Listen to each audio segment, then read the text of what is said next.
If you've been trying to grow a brand or a business on social media in the last 10 years, then you have probably heard about an email list. Most high-level entrepreneurs preach about the importance of an email list, and pretty much everyone agrees that an email list is more valuable even than your list of followers. And so today, I'm going to give you the beginner to intermediate guide of pretty much everything you need to know about an email list. How do you collect emails? Where do you store them? What should you send to the people on your email list? What strategies can you use on social media to get a follower to become an email list subscriber? And then what can you actually send in your emails on a regular basis? I'm going to be answering all of those questions and giving you as much advice as I possibly can in today's episode, all about an email list.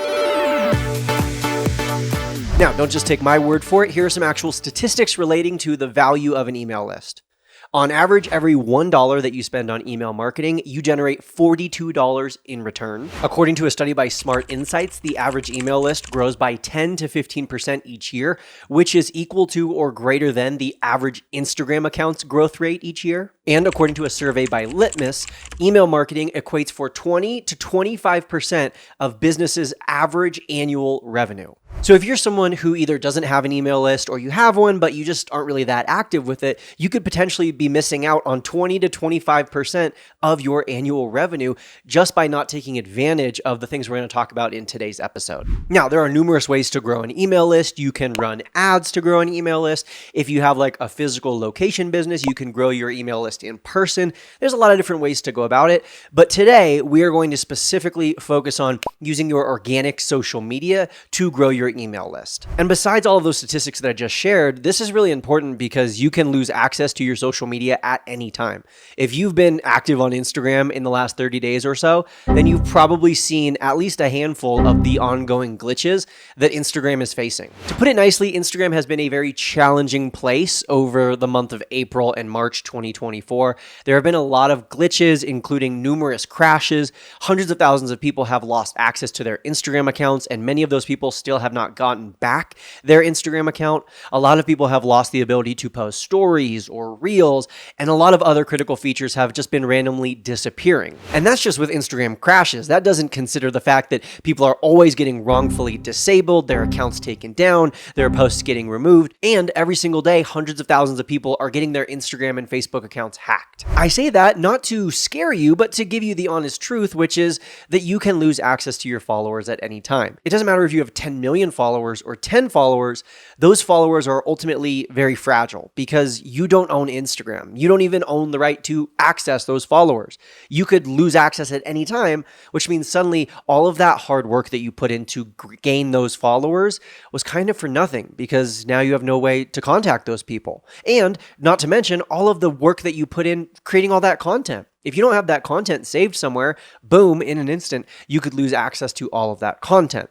That's why it's so important that as you're growing your following, you are also growing your email list. A lot of people believe that they will launch their email list once they reach a certain threshold. So once they hit 10,000 followers, then they'll start building their email list. Or once they hit 100,000, then they'll start building your email list. When in reality, I believe it's most beneficial to grow your email list alongside your following. Not as an afterthought, not as something that you're going to do eventually, but with every new follower you gain, your goal should be to also transition that person into an email list subscriber. There's nothing to gain and there's a lot to lose by waiting. So I don't care even if you haven't started your Instagram account yet. And I know I'm saying Instagram, but this applies to TikTok and Facebook and YouTube, all of the social media platforms. It doesn't matter if you haven't started yet or if you already have 10 million followers, it's time to start focusing on your email list. If I can kind of lay some groundwork, some minimums for you, I would recommend doing at least one email list promotional activity, one email list promotion post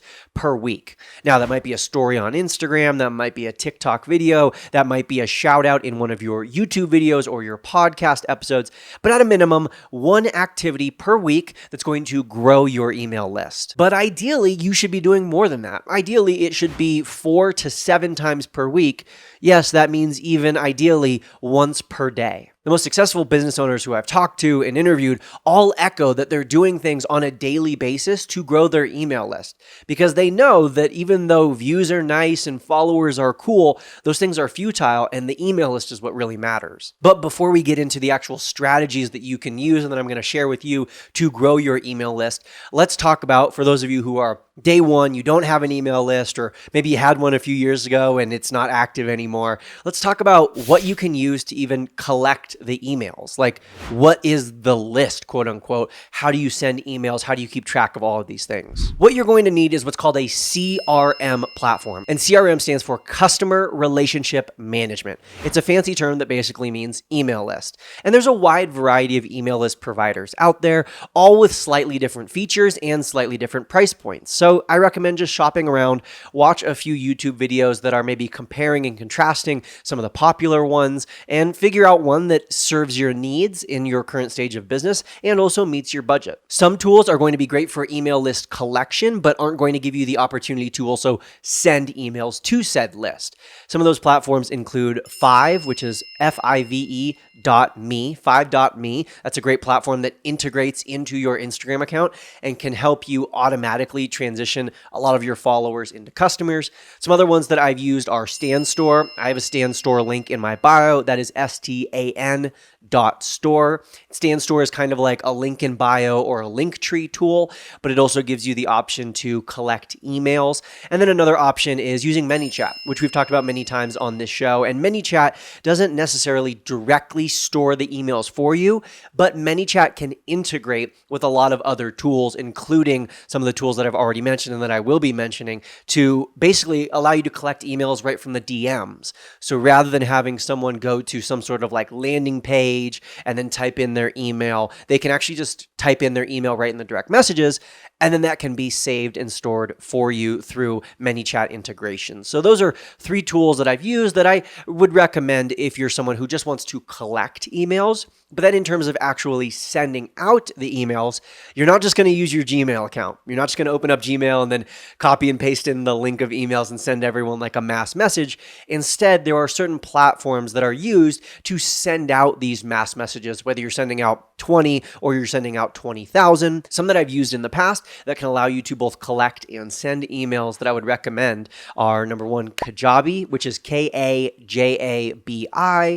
Keap, which is Keap, and then there's a lot of other really popular ones like MailChimp that are widely recommended, and a lot of people use and rely on those on a daily basis. But again, I'm not here to tell you that there's a one-size-fits-all or that one is just far superior to the rest. Ultimately, it's going to depend on what features you're looking for and the budget that you have. Again, though, when you're looking at budget and when you're looking at how much you're going to spend, I want you to keep in mind that very first statistic that I shared with you, which is that for every $1 businesses spend on email marketing, on average, they generate $42 in return. So just think about that. Keep that in mind. Don't think of the money that you're spending on your CRM platform to be a loss. Think of it as an investment into the future growth of your business. All right, now with all of the foundation laid, with all of that covered, let's talk about some actual strategies that you can use to grow your email list. These strategies that I'm about to share are going to be in increasing order of effectiveness,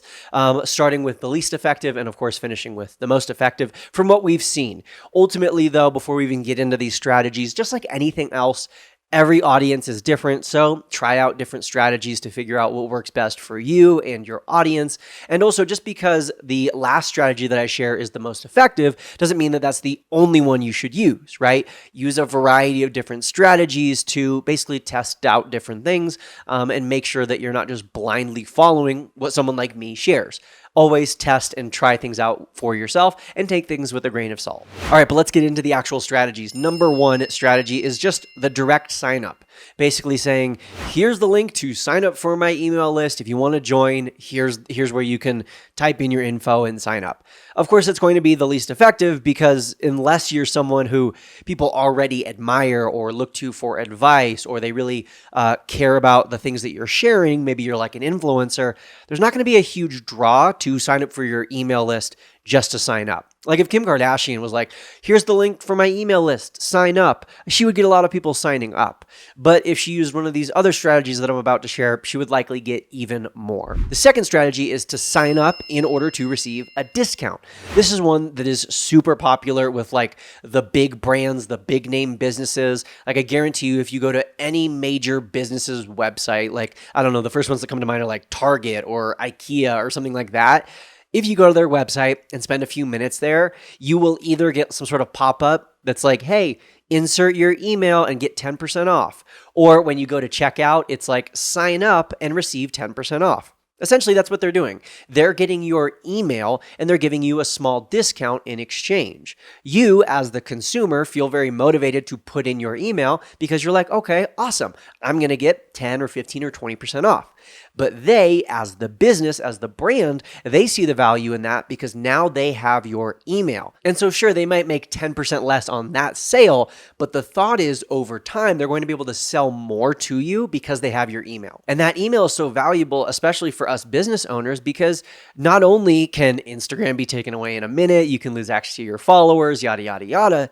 Let's just think about the algorithm. The algorithm is always changing, right? And I hear from so many people that they're just not reaching their followers. They're not even reaching 10% or 5% of their followers.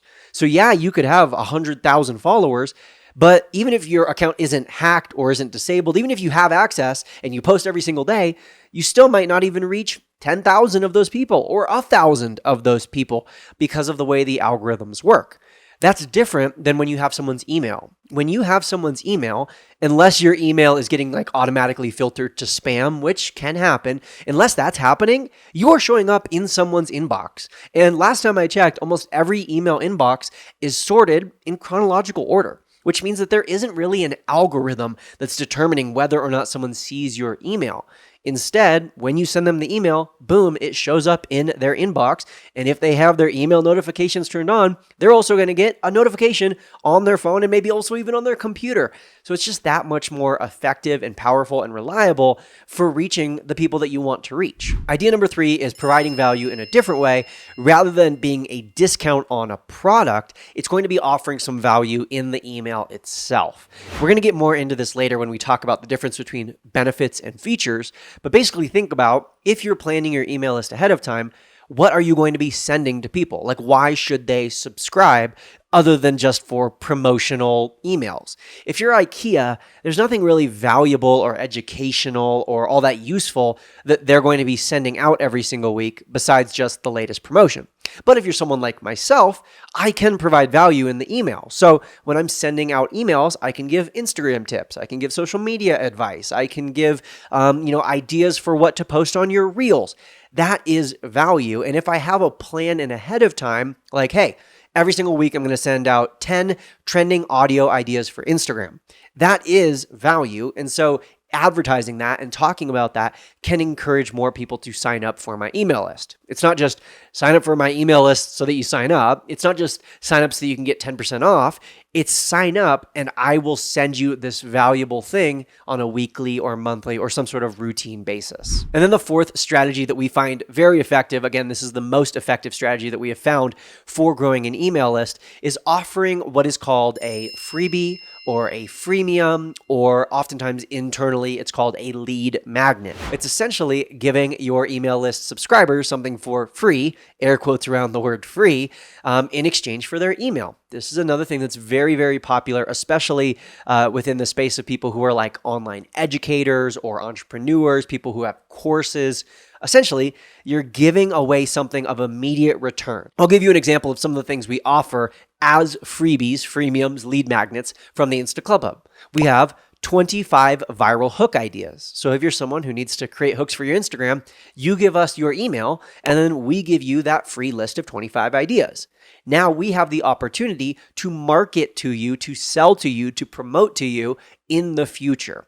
We also have 55 Instagram story ideas that help you sell. We also have 20 B-roll reel ideas and ChatGPT prompt ideas and all of these different easy things that are delivered via a PDF that's 2 or 3 pages long. It has some value in it. It's not worthless. It definitely delivers and maybe even over delivers on the promises that we make. But all it takes for someone to download that is their email list. Of course, now we as the business see the value in that because we now have an email that we can market to and potentially convert to a customer in the future. Now, of course, these were just 4 strategies that you can use. There are so many other strategies. There's things like giveaways and contests. There's challenges. You could have someone sign up for a webinar, be part of a group. There's so many different ways that you can promote your email list. And a lot of these things will vary depending on what you plan on sending and also what you already have to sell or promote. Speaking of promoting, let's talk about that. I have 2 things that I want to recommend that you keep in mind when promoting. And the first one is a general recommendation that is for all kinds of promotion, all kinds of sales, regardless of the social media platform. And honestly, regardless of if you're selling like a $3,000 product or your free email list that you want people to sign up for. And that is to focus on the benefits rather than the features. Another way to say that is focus on what's in it for them. Like, what do your followers have to gain from this thing rather than just what's in it. And I think a very easy example to explain this principle is if I was describing my email list. If I was to promote my email list using the features, I would say you get a new email every Friday morning at 7:15 a.m. that's 3 to 4 paragraphs long, and it's delivered right to your inbox. Those are the features, but no one really cares about the features. They care about the benefits. They care about what's in it for them. Like, Brock, what is in this email that's delivered on Fridays at 7 a.m. that's so valuable to me? So I could instead say something like, you get a brief and concise rundown of everything you need to know that has changed on Instagram in the last 7 days. Or if you are a subscriber to our InstaClubHub weekly newsletter, then you get a reel every single week that is broken down and critiqued what worked in that reel and what didn't work, as well as a list of 10 trending audios that are currently blowing up and are very popular, that are very easy for you to use. That's something that we send out every single week. And honestly, now that I think about it, even the way I just described it, I was kind of focusing on the features, right? I was talking about the 10 trending audio ideas. Instead, what would be more useful and effective to say would be every single week, you don't have to worry about coming up with posts for Instagram because we send you 10 easy to create ideas that are more likely to go viral. That is focusing on the benefits, because truly the benefit of signing up for the InstaClubHub email list is what I just described. It's that you don't have to worry about finding trending audios. You don't have to stress about what reels am I going to post, because we literally just hand you 10 ideas every single week. So again, when you are promoting anything, but especially when you're promoting your email list, focus on the benefits, aka what's in it for them, rather than the features, which are just purely what's in it. And then the second tip is one that pretty much exclusively applies to Facebook and Instagram, but I know that for the majority of our listeners, Facebook and Instagram are your number 1 and number 2 platform, and that is to use direct message automation. We've done numerous episodes about this. I've talked about this many, many times, but the reason I'm such a fan of DM automation rather than promoting the link in bio or the link sticker on your Instagram stories is simply that with DM automation, you get more people actually signing up.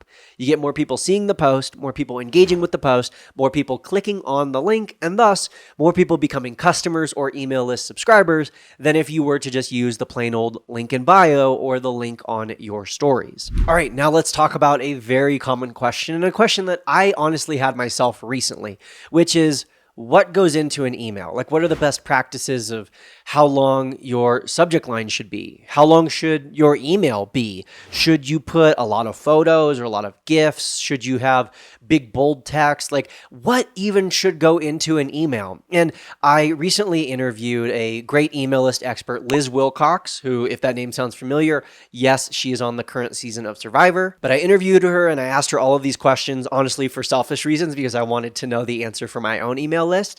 And her answer to almost all of these questions is, it depends, which was on one hand kind of frustrating to hear, because I think oftentimes we want to hear, no, your subject line should be 42 characters long and your email should be 3 paragraphs max.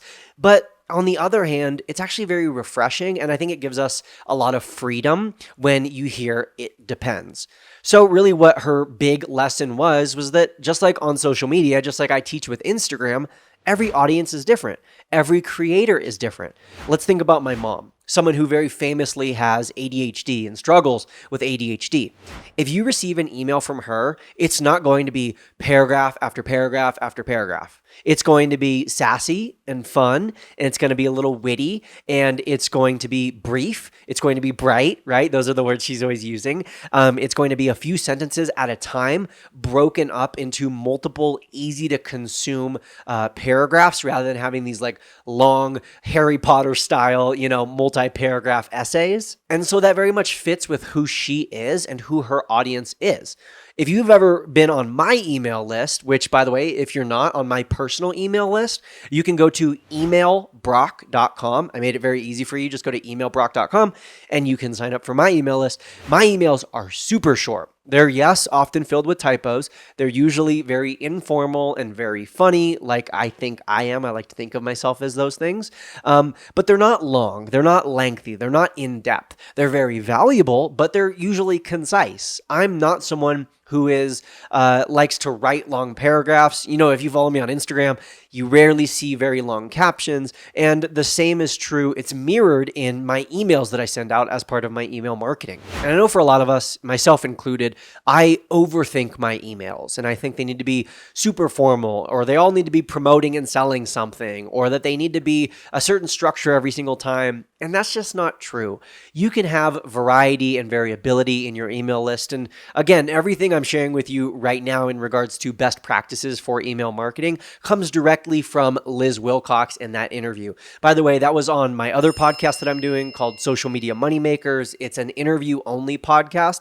And if you want to go check that out, you can just search Social Media Moneymakers on any podcast platform and you should find that episode I did with, again, her name is Liz Wilcox, and it was all about email marketing. But really, we need to free ourselves of the shackles and the handcuffs of sticking to an exact formula every single time. And instead, we need to figure out what works best for us.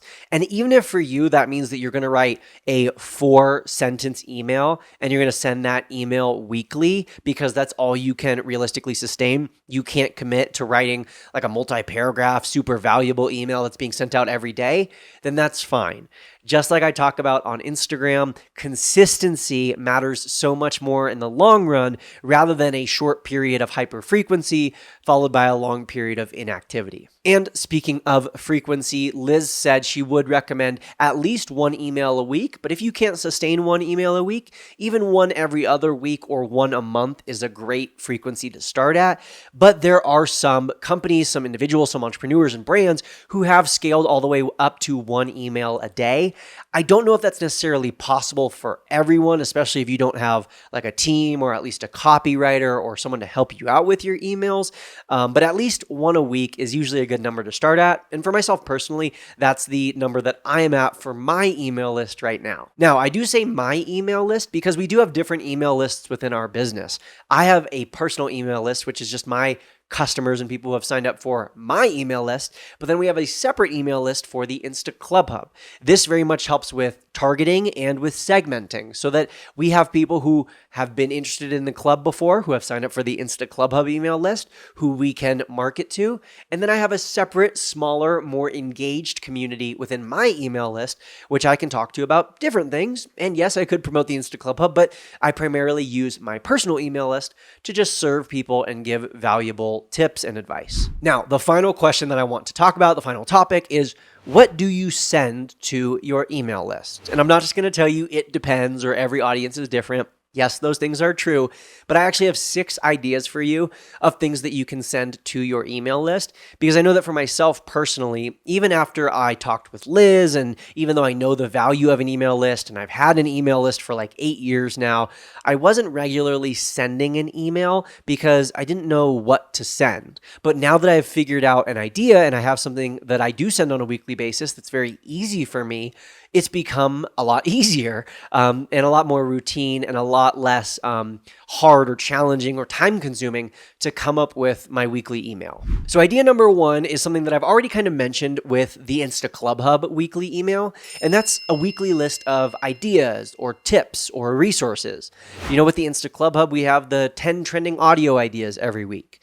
Maybe if you're someone who does like interior design, you could do like, 5 interior design tips every week. If you're someone who's in the AI space, maybe you're going to give a rundown of your 5 favorite AI tools that you're using this week, or maybe your 5 favorite tools that came out this week. If you're someone who does like cleaning, maybe you're going to talk about like discount codes. It's a weekly roundup of, here are the different promotions going on by different companies this week. So basically just a weekly listicle, things that are tips or ideas or resources or discounts related to your niche. Idea number 2 is a weekly kind of like newsletter, a blog, if you will. My mom used to do a version of this called her Snapshot, and it actually got its name because it originated way back in the days of Snapchat. So when my mom used to post very often and regularly on Snapchat, she would download all of those videos, all of her Snapchat stories, and then they would be edited up into kind of like a weekly roundup or highlight reel, or they would, her copywriter would take out all of the best like moments and highlights from the week on Snapchat and turn it into a snapshot of her week, her favorite products, her favorite stories, whatever's happening, her new podcast that week, whatever, kind of just like a weekly roundup. I do a version of this that I call my weekly report, and it's report as an acronym. The acronym report in my weekly report stands for reading. So I tell my audience something that I'm currently reading, like a book, an article, maybe a study. E stands for eating. So again, just something that like I'm really enjoying this week, maybe a new recipe I'm recommending, a new restaurant. P stands for playing. So it could be like a video game that I'm playing, or it could just be something that like I'm enjoying. Maybe it's summer and I'm playing pickleball, or I'm playing in the rec basketball league at my gym. O stands for obsessing. So I think that's pretty self-explanatory, something I'm obsessed with in the current week. R stands for recommending. So it's something that I have recently discovered or I really enjoy that I'm just recommending to my audience. And then T stands for treating, something that I'm treating myself to in the last 7 days. And that weekly report is a great opportunity for me to kind of debrief my audience on a personal note, but also to mix in some Instagram stuff. So while one week I might be reading Harry Potter, and that's just like personal, another week I might be reading an Instagram study that I'm then going to share with my audience. One week I might be recommending a new restaurant that I tried that I'm telling my audience to check out. And the next I might be recommending a new Instagram strategy. So it's a great way that I can engage my audience and share both personal things and business-related, niche-related things at the same time. Another idea of something that you could very easily send out on a weekly basis to your email list is expanding on a social media post. So if there's like, some post that really does well that week, or maybe a podcast episode or a new YouTube video or whatever, just something that needs a little bit of a backstory or it needs a longer explanation, or even not necessarily something longer or more or expanded on, just something that's kind of revisited. Maybe you had a post on Monday that got a lot of people talking and it had a lot of comments, but there was also some confusion.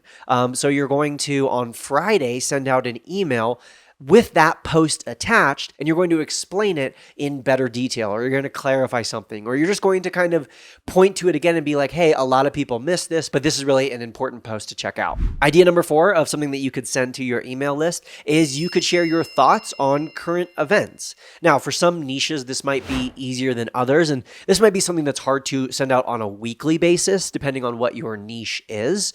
But depending on your field, depending on what you mainly talk about, you could maybe incorporate pop culture. I think about, like, for myself, as someone who does marketing and who does social media, I could talk about like influencers that are currently going viral, or I could talk about like, the new advertisement that was on during the Super Bowl, and I could break down what worked about that. Basically just reviewing or sharing thoughts or summarizing current events that are pertinent and relatable to your niche. Idea number 5, and this is probably the most obvious one, the thing that most people think of when they think of an email list, and that is sharing things that you're selling, promoting new sales, new offers, special discounts. I can't tell you how many times we have run promotions to our email list, or even to just portions of our email list. Like, hey, these people haven't opened an email in the last 6 months. Let's send them all a special discount code. Hey, these people have clicked on an email in the last 10 days. Let's send them a special trial offer.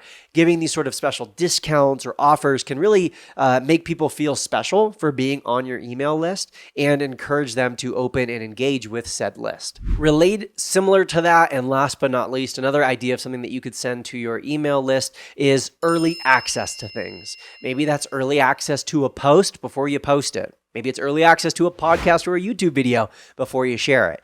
Maybe it's early access to a promotion or sale before you post about it on social media. Giving your email list preferential and special treatment can both make them feel more engaged and make them feel that your email list and being a subscriber to it is that much more valuable. But of course, there are other things that you could send on a weekly basis besides just those 6 things. There are more strategies for growing your list than what I described in today's episode, and there are more email list or CRM providers than just the ones I shared.